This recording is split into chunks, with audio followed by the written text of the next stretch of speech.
খ্রিস্টানদেরকে বলেছেন Jesus Christ, যীশু খ্রিস্ট এক আল্লাহর কথা বলতে, আমি তো ওই এক আল্লাহর কথাই বলি। আসলে এই এক আল্লাহর প্রসঙ্গটাকে সামনে রেখে একসাথে একটু বসি। তাআলাউ ইলা কালিমাতিন সাওয়াইন বাইনানা।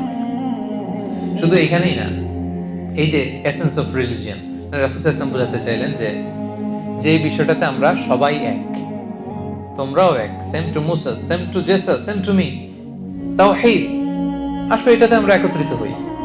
তার মানে কি বোঝা গেল? রাসূল সাল্লাল্লাহু আলাইহি ওয়াসাল্লাম কি বিরোধ করতে চেয়েছেন না মিলেমিশে থাকতে চেয়েছেন? মিলেমিশে। এরপরে এখানে তিনি অ্যালায়েন্স করলেন ইহুদিদের সাথে, কোয়ালিশন করলেন, যেটাকে মদিনা চার্টার বলে। মদিনা সনদ নাম শুনছেন না আপনারা? মদিনা সনদ কি মুসলমানদের মধ্যে হয়েছিল নাকি? হ্যাঁ, কারা ছিল এখানে? মুসলিমরা ছিল, মুশরিকরা ছিল, ইহুদিরা ছিল এখানে।